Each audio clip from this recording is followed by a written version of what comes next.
Hello CSAEers, it's Thursday, August the 3rd, 2017, and I am Steve Trustrum, Manager Content here at CSAE, and this is Conquering Content, and today we're going to be talking about how to create and release content that gets attention.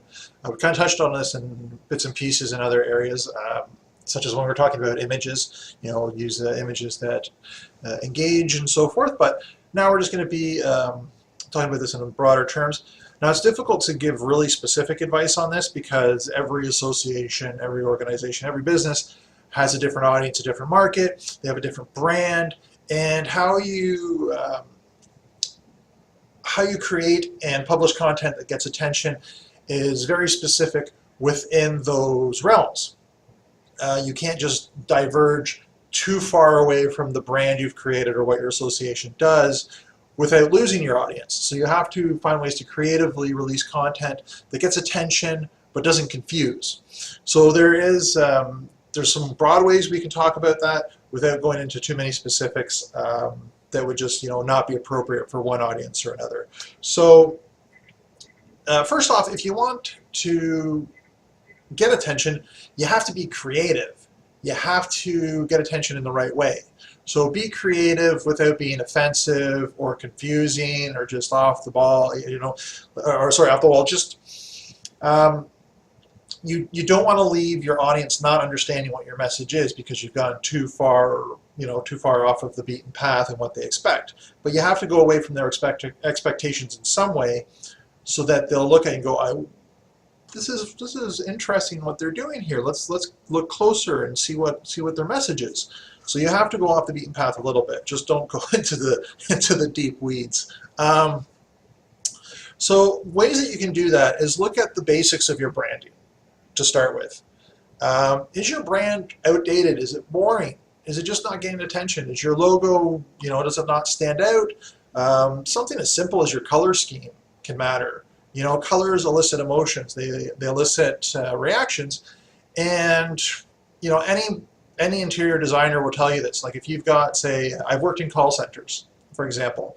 I was managing a call center maybe 15 years ago, and over a weekend, the company's owner decided to paint the call center wall. All the desks were facing one way, so this big wall that everybody's facing, they decided to paint it, and they painted it bright red. Do not paint a wall in your office that your staff is going to be looking at all day bright red. It's the subtle emotional effect of red like that is that it elicits anger. So not that anybody had this big fit of rage, but your job as a call center, you're not really in the best of mood to begin with, and you're facing this big red wall. So think about what your audience is expecting from you, and then your color scheme for your branding might be having an effect on their engagement. So that's a good place to start. Maybe it's time to relaunch your brand, or maybe it's time to redefine it or clarify it. So just use that as a starting point.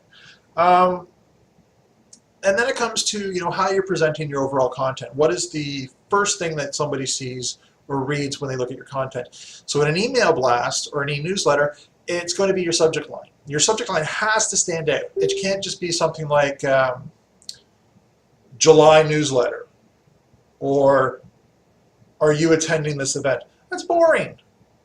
And your audience is probably going to be receiving more than just a few of those because it's the obvious go-to. This is your August newsletter, so let's put August newsletter from so-and-so association in the subject line.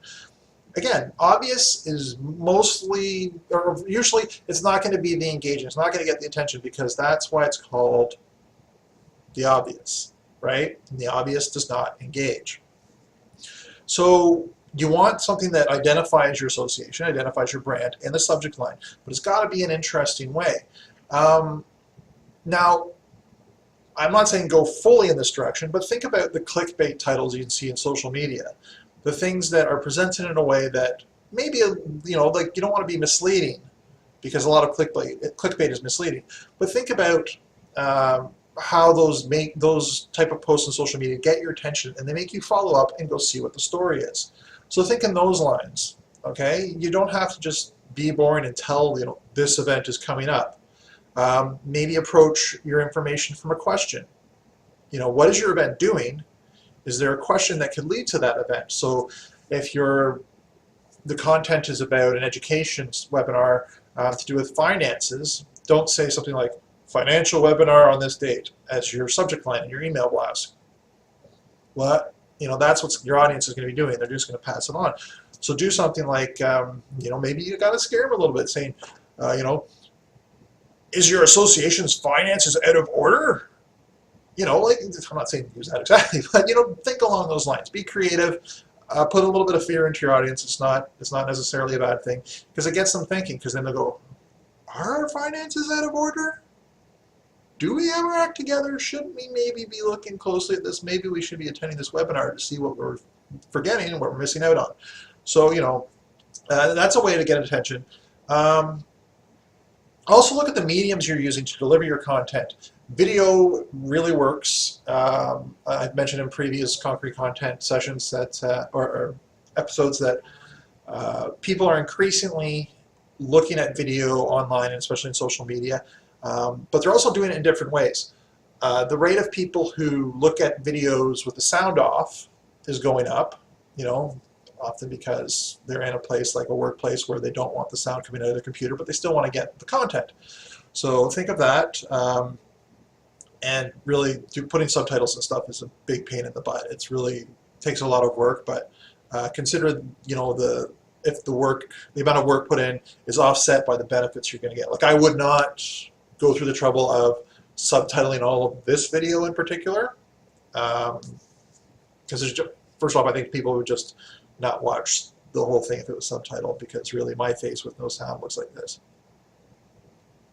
and that's boring and not engaging. So it's the whole package that I hope draws people in.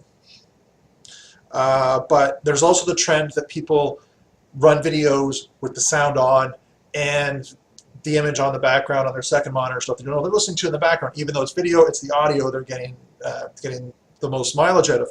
So consider video might be a good channel for you to release your content through. So new ways to do it.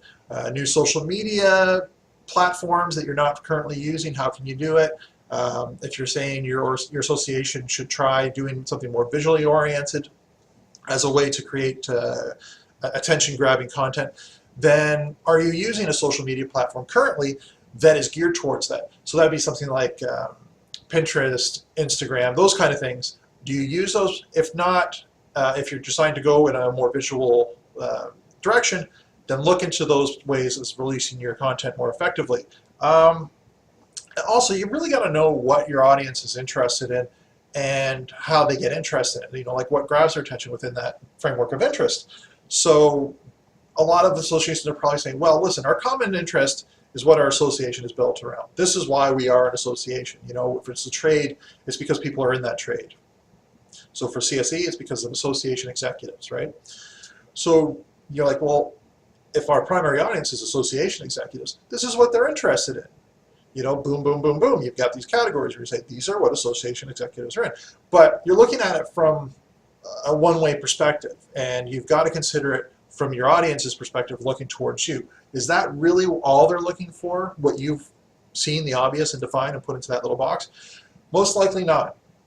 Especially if you're in a sector where there's a lot of changing trends, and that it's going through a lot of major shifts, then the perspective of your audience is shifting. If you're going through a generational shift in your sector, almost certainly there's going to be some messaging changing and some information changing. Maybe the things you take for granted, if people are in this sector, they know this stuff. But if it's an aging sector and a new generation is coming in, you can't assume that anymore. You can't assume that they have that breadth of experience and knowledge to draw upon, and this is your chance to step up and provide that information that you've been assuming they have, but you have to do it in a way that speaks to that new audience. You've been speaking to the older audience that is now leaving, so you have to shift how you are grabbing attention to focus more on that new audience. So like I said, know your audience, know what their expectations are, know what their hopes are, and what their needs are. So that may take a little bit of work, and polling is great for that. Ask your audience. Don't assume. Go out to them and say, what is it you want from us? What is it you need? What are you looking for? How can we help you? Once you get those answers to that, and that's an ongoing question, keep rolling it out. Don't just say, okay, we asked this last year, so we don't have to ask it again. We asked this last month, we don't have to ask it again. Keep asking it. Make those channels for feedback constantly open. But once you've asked that question, you got to listen to it and be prepared to shift directions to accommodate it. Let's see what else.